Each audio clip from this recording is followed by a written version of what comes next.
இப்போ நம்மக்கிட்ட ஒரு கணக்கு இருக்குது. எனக்கு இந்த மாதிரி கணக்கெலாம் செய்கிறதுக்கு ரொம்பவே பிடிக்கும். ஏன்னா இதோட ஆன்சர்லாம் பார்த்திங்கன்னா அது சிம்பிளாக தான் இருக்கும். ஆனால் இதில் அவங்க போதுமான தகவல் கொடுத்துருக்க மாட்டாங்க. இதில் இன்ஃபர்மேஷன் கம்மியாக கொடுத்துருக்கிறதுனால இது செய்யும்போது கொஞ்சம் கஷ்டமாக இருக்கும். ஆனால் செஞ்சு முடிச்சதுக்கப்புறம் பார்த்தா இது ரொம்பவே ஈஸியாக இருக்கும். இந்த கணக்கு பார்க்கும்போதே எனக்கு ஒரு 2-3 நிமிஷத்துக்கு ஒன்றுமே புரியல. அதுக்கப்புறம் தான் எனக்கு தெளிவாச்சு. சரி, இப்போ இந்த கணக்கு பார்க்கலாம். இங்கே என்ன கொடுத்துருக்காங்கன்னா, பெவ் அப்படிங்கிறவ தினசரி 4 மணிக்கு ரயிலில் அவளோட வீட்டுக்கு திரும்புகிறா. அதே போல் தினசரி பெவ்வோட கணவன் அவளோட வந்து கூட்டிகிட்டு போகிறதுக்காக ரயில் நிலையத்துக்கு வராரு. ஒரு நாள் என்ன ஆகுதுன்னா, அவள் 1 மணி நேரம் முன்னாடியே வந்துடுறா.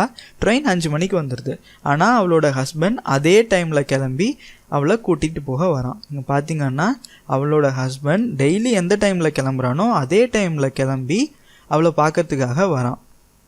சரி, இப்போது இங்கே என்ன கொடுத்துருக்காங்கன்னா, ட்ரெயின் வந்து 6 மணிக்கு வந்து சேருதுன்னு கொடுத்துருக்காங்க.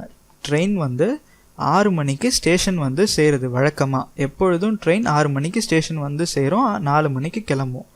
இப்போது அவங்க எவ்வளோ தூரம் ட்ராவல் பண்ணுறாங்கன்னு நமக்கு தெரியாது. நான் அதுக்கு ஒரு கோடு ஒன்று வரைகிறேன்.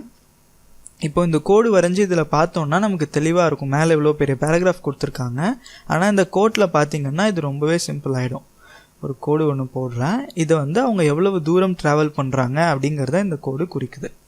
இப்போது அவளோட ஹஸ்பண்ட் அவளோட கணவன் 6 மணிக்கு ஸ்டேஷன் வந்து பிக்கப் பண்ணோன்னா T நிமிஷம் முன்னாடி கிளம்பியிருக்கணும். அதாவது வீட்டிலேருந்து எத்தனை நிமிஷம் முன்னாடி கிளம்பியிருக்கணும் அது நமக்கு தெரியாது. அதை நம்ம T அப்படின்னு எடுத்துக்கலாம். இப்போ இங்கே எழுதுகிறேன்.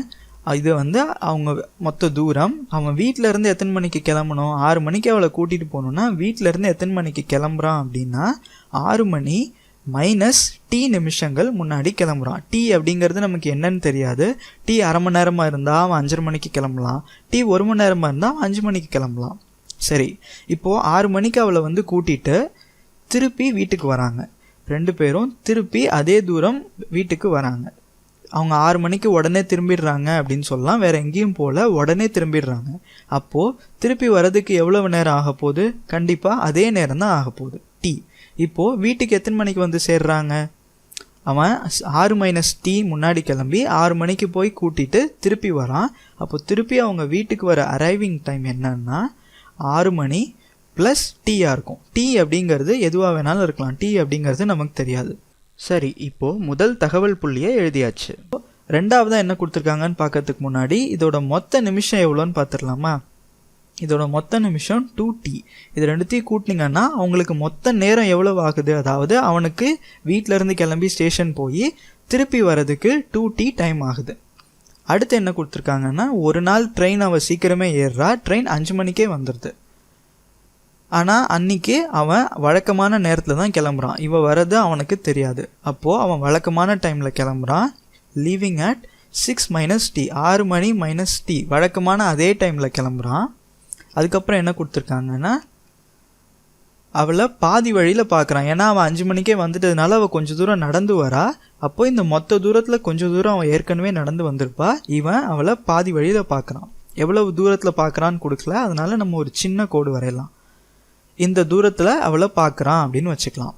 இப்போது இந்த தூரம் என்னவா இருக்கும்? அதுக்கப்புறம் இங்கே என்ன கொடுத்துருக்காங்கன்னு பாருங்களேன். பாதி வழியில் அவளை பார்த்து கூட்டிகிட்டு வரான். அவள் வந்துட்டுருக்கா. அவங்க வழக்கத்தை விட 20 நிமிஷம் முன்னாடியே வீட்டுக்கு வந்துடுறாங்க அப்படின்னு கொடுத்துருக்காங்க. அப்போது இந்த இடத்துக்கிட்ட அவளை மீட் பண்ணுறான். பாதி வழியில் மீட் பண்ணுறான். அப்போ அங்கேருந்து திருப்பி வீட்டுக்கு போகிறாங்க. இப்போது இந்த ரெண்டு நேரமும் 2 தூரமும் ஒன்றா தான் இருக்க போகுது. இங்கே அதுக்கப்புறம் என்ன கொடுத்துருக்காங்கன்னா, வழக்கத்தை விட 20 நிமிஷம் முன்னாடியே அவங்க வீட்டுக்கு வந்துடுறாங்க அப்படின்னு கொடுத்துருக்காங்க. அப்போது இங்கே அரைவிங் டைம் இங்கே 6 + T இருக்குது.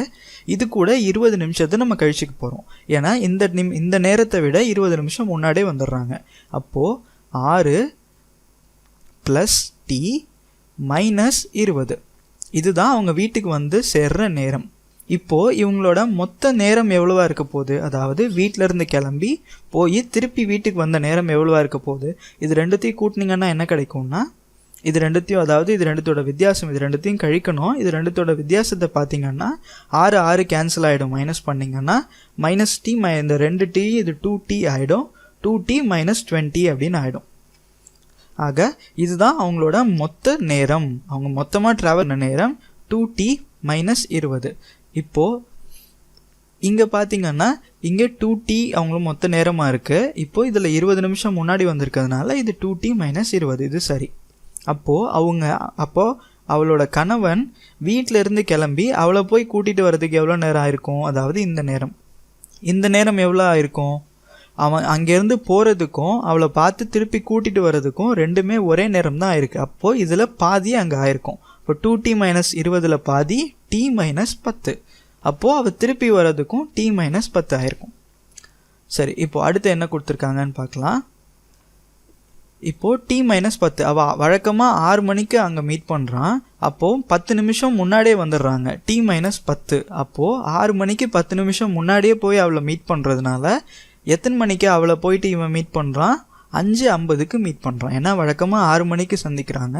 இன்றைக்கி இவன் 10 நிமிஷம் முன்னாடி போகிறதா நம்ம இதில் கண்டுபிடிச்சிருக்கோம். அப்போ 6 - 10 நிமிஷம் அப்படிங்கிறது 5:50. அப்போது 5 மணி 50 நிமிஷத்துக்கு அவளை போய் மீட் பண்ணி அதுக்கப்புறம் அங்கேருந்து திருப்பி கூட்டிகிட்டு வீட்டுக்கு போயிடலாம். இப்போ அடுத்து என்ன கண்டுபிடிக்கணும்னா, பெவ் எத்தனை நிமிஷம் நடந்திருக்கா அப்படின்னு நம்ம கண்டுபிடிக்கணும். பெவ் எத்தனை நிமிஷம் நடந்து வந்திருக்கா. ஏன்னா முதல்ல என்ன கொடுத்துருக்காங்க, அவளோட ட்ரெயின் சீக்கிரம் 5 மணிக்கே வந்துடுது. 5 மணிக்கு வந்தோடனே இவள் கொஞ்சம் தூரம் நடந்து வரா. அப்போது 5 மணிக்கு ட்ரெயின் வந்துடுது. அங்கேருந்து நடந்து வந்து பாதி வழியில் இவனை மீட் பண்ணுறா.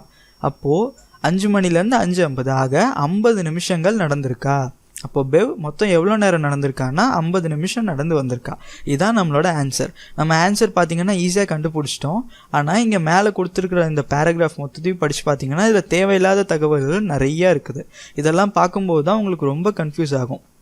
தேவையில்லாமல் நிறையா தகவல் கொடுத்துருக்காங்க. அதே மாதிரி இதில் எந்த தகவலும் முழுசாக கொடுக்கல. அதாவது அவங்க எவ்வளவு நேரத்தில் அவங்க வீடு எவ்வளோ தூரத்தில் இருக்குது, அவள் எவ்வளோ வேகத்தில் நடந்து வந்தா, அவளோட ஹஸ்பண்ட் எவ்வளோ வேகத்தில் கார் ஓட்டிட்டு வந்தான், எதுவுமே கொடுக்கல. இருந்தாலும் இருந்த தகவலை வச்சுட்டு நம்ம இதுக்கான ஆன்சரை கண்டுபிடிச்சாச்சு.